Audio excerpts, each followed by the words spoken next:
ahead of the Ram temple consecration in Ayodhya on Monday, India's Prime Minister Narendra Modi is continuing with his visits to temples across India, along with places which hold religious significance to the epic Ramayana. Moments ago, Prime Minister Modi visited the Arichal Munai point and offered flower petals at the beach, and he paid his respects. And it is believed to be the location where the Ram Setu was constructed. Now, it is a 48-kilometer long limestone trail that links the Mannar Island off the coast of Sri Lanka with a Pamban Island off the coast of Indian state of Tamil Nadu. And as per Hindu mythology, Lord Ram's army created this bridge while he was marching to Lanka to rescue his wife, goddess Sita, from the Lankan king Ravan. Now, Prime Minister Modi also visited Sri Kothandarama Swami temple, which is located in Dhanushkodi in Tamil Nadu, where he performed the ceremonial rituals. And according to Hindu mythology, this is the place where Ravan's brother, Vibhishana, met Lord Ram for the first time and asked him for refuge. And earlier on Saturday, Prime Minister Modi offered prayers at the Sri Ranganatha Swami temple in Tamil Nadu. Now, the temple is dedicated to the Hindu god Vishnu, and Prime Minister Modi also held a spontaneous roadshow in Trichy, where he was gleefully welcomed by locals. And after visiting the Sri Ranganatha Swami temple there, Prime Minister Modi travelled to Sri Arulmigu Ramanatha Swami temple at Rameshwaram. Prime Minister Modi offered prayers at the temple, and after which he also took a holy dip in the Peninsular Sea.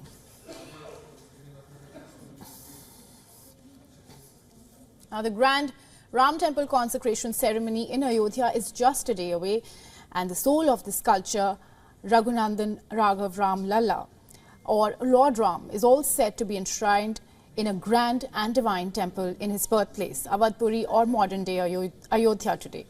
Now, India's temple town is all decked up and preparations are in full swing.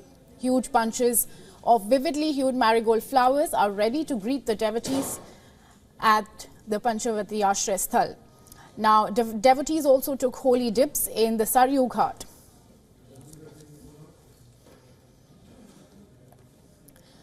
Interestingly, over 50 exquisite instruments from different states will come together for this auspicious occasion. And here are the instruments and the state from where it will be brought. Now, this magnificent musical program represents a momentous occasion for every Indian, bringing together diverse traditions in celebration and honor of Prabhu Sri Ram.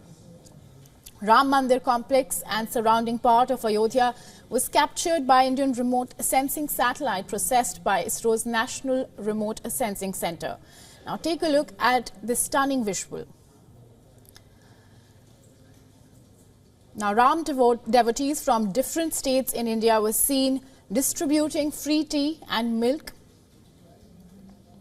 and in large number ahead of Ram Mandir Pran Pratishtha ceremony. You can see the beautiful decorations from Karsevakpuram ahead of Sri Ram temple Pran Pratishtha ceremony. An artist made the sculpture of Lord Sri Ram on tip of pencil. The excitement can be felt not just all across the country but also around the world, and the Indian diaspora in the UK is also set to celebrate this auspicious occasion. Here are some visuals from the Hindu temple in the UK. Over 100 Ram Bhakts, each owning a Tesla car, put up a light show in Texas, and a car rally was also organized for this occasion in Sydney. Meanwhile, in the US, a special ceremony is underway to celebrate the Pran Pratishtha of Sri Ram.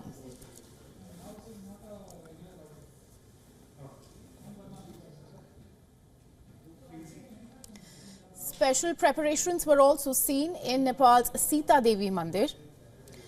And meanwhile, our correspondent Susan Tehrani has sent us this report from Sri Ram Mandir Temple in New York. Take a look.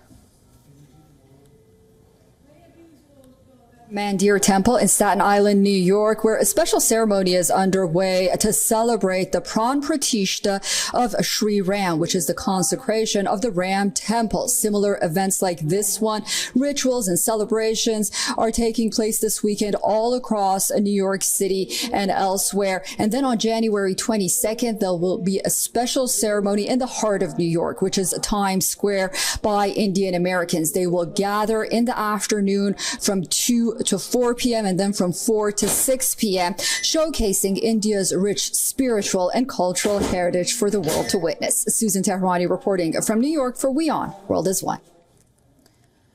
And meanwhile, ahead of the consecration ceremony, WION spoke to Amish Tripathi, who is a renowned author, best known for the Shiva trilogy and Ramchandra series. Amish spoke on the global outlook on this historic moment of the temple's consecration. Listen in. I think India has to be true to its own values. The world will adapt. This is a period of flux. I have been a former diplomat as well. Any period of flux, causes some dissonance.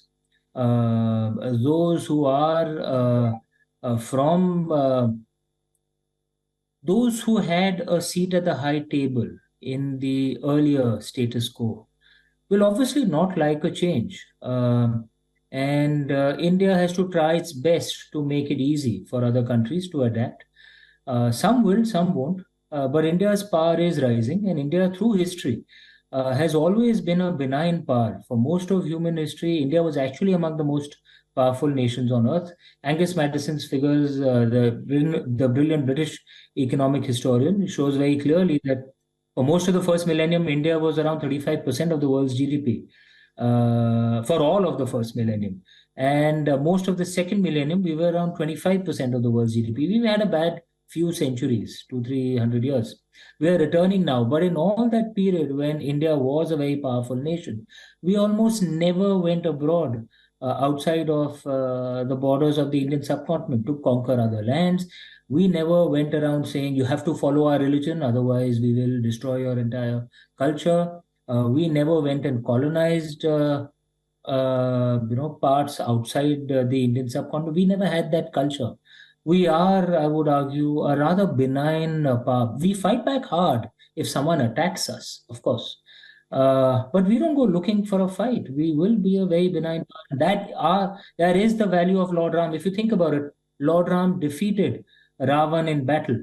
But post that, treated the family of Ravan with respect, ensured that Ravan's brother became the king of Lanka, ensured that his army did not mistreat the people of Lanka. He fought Ravan only for the sake of dharma, because Ravan had done something wrong in kidnapping Lord Ram's wife, Goddess Sita. Think about how, in comparison to this, the legend of Troy, how the Greeks behaved when they conquered Troy. How did they behave? Lord Ram's model is very different. And India follows that model. We are historically, we've always been a benign country. That doesn't mean that others can attack us and we will roll over. Of course not. You attack us, we'll fight back hard. But we don't go outside our own borders looking for fights. We don't try to colonize other countries. We've never been like that.